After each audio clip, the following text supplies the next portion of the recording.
Okay, so we've got a ton of stuff on Flamengo today, huh?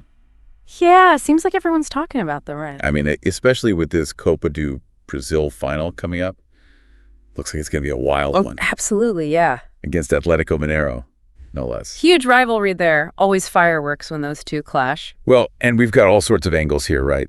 News articles, a sports column, even some social media buzz. So let's try to make sense of all this.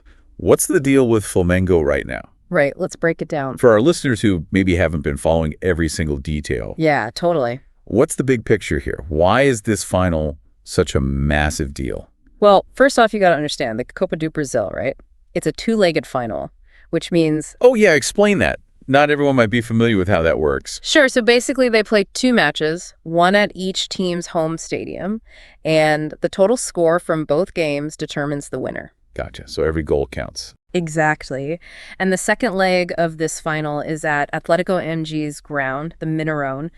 That's a tough place to play. Their fans are intense, so the pressure's really on Flamengo, especially in that away leg. Wow, so that first leg at the Maracana, Flamengo's home turf, that's got to be crucial for them. Absolutely. They need to come out strong, try to build a lead. If they can get a good result at home, it'll give them a little breathing room for that second leg in Belo Horizonte. You mentioned intense fans. Are we talking like crazy, intimidating atmosphere? Oh, yeah, for sure. The Mineirão is known for its atmosphere. The fans are right on top of the pitch, and they're loud, passionate. It can be pretty intimidating for the visiting team. And on top of that, you've got all this pre-match talk already heating things up. Oh, right, like what? Well, Filipe Luís, the veteran defender for Flamengo, he's been talking about the importance of frieza. Frieza. Yeah, it's a Portuguese word that means coldness, like staying cool under pressure. Oh. Which is really interesting, right? Because Filipe Luís, he's a seasoned pro, won titles everywhere he's played. So for him to be emphasizing that, it kind of tells you just how high the stakes are in this final. Like, it's not just about talent, it's about who can handle the pressure cooker. That's a good point. Makes you wonder if some of the younger guys on the team, are they going to be able to keep their cool? Right, exactly. Especially with guys like, what was it, Victor? Yeah, Victor, Atlético-MG's director. He's already out there calling for fair refereeing, which almost sounds like he's, trying to plant a seed, like maybe getting the refs' heads a little bit. Haha, could be, right. It's all part of the mind games, I guess. But it definitely adds to the drama, the rivalry between the clubs, gets the fans all riled up. Speaking of which, did you see what Braz said? Flamengo's director. I think so. What was it? He was basically downplaying the whole away game pressure thing, like saying Flamengo's been dealing with this kind of intensity since the 80s. It's nothing new to them. Oh, right. Classic Braz, always playing it cool, huh? Totally. Deflecting the pressure, projecting confidence. He's a smart guy, knows how to handle the media.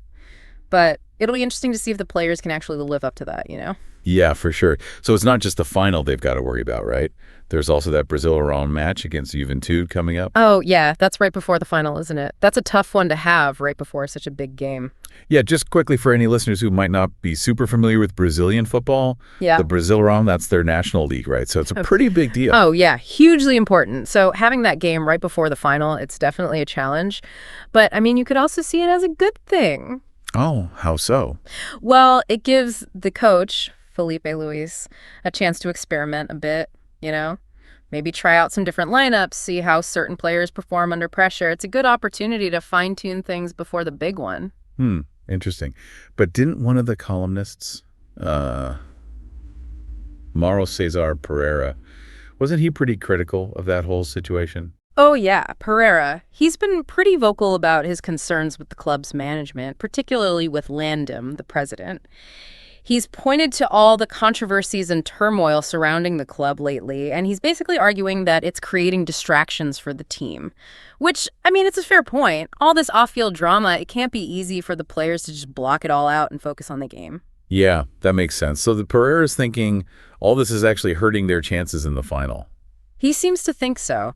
He's basically saying that the club's management is too chaotic, too unstable, and that it's affecting the team's performance on the pitch. Interesting. And there has been a lot of drama, right? We've got Victor making those comments about the referees, Braz downplaying the pressure. And then there was that whole thing with Matheus Gonçalves, wasn't there? Oh, yeah, the Matheus Gonçalves incident. That was a weird one. For those who didn't catch it, he's a young player for Flamengo, super talented, but he got caught up in this whole leaked photo scandal. Not the kind of attention you want right before a big final. No, not at all. And that just kind of adds to Pereira's point, right? Like, there's always something going on with this club, some kind of controversy or drama. It's got to be a distraction. Yeah, it definitely feeds into that narrative. It's like, even when things are going well on the pitch, there's always something off the pitch threatening to derail them. It's almost like a soap opera. Uh-huh. That's a good way to put it. So I guess the big question is, can they overcome all this? Can they block out the noise, the distractions, the pressure, and actually perform when it matters most? Right, that's what everyone's waiting to see. Can they rise above it all and prove that they're the best team in Brazil? Or will they crumble under the weight of all this drama? It's going to be fascinating to watch it all unfold. Yeah, this Copa do Brasil final. It's more than just a game at this point. It's a test of their character, their resilience. Can they handle the pressure? Can they silence the doubters? It's going to be an epic showdown. Absolutely. And for Flamengo, it's a chance to write another chapter in their storied history. Will it be a triumphant one or one filled with regret? We'll have to wait and see. I know I'll be glued to the screen. For our listeners out there, make sure you tune in for what's sure to be a thrilling final. You won't want to miss it. All right, that's all the time we have for our deep dive into Flamengo today. Thanks for listening, everyone. See you next time. Bye.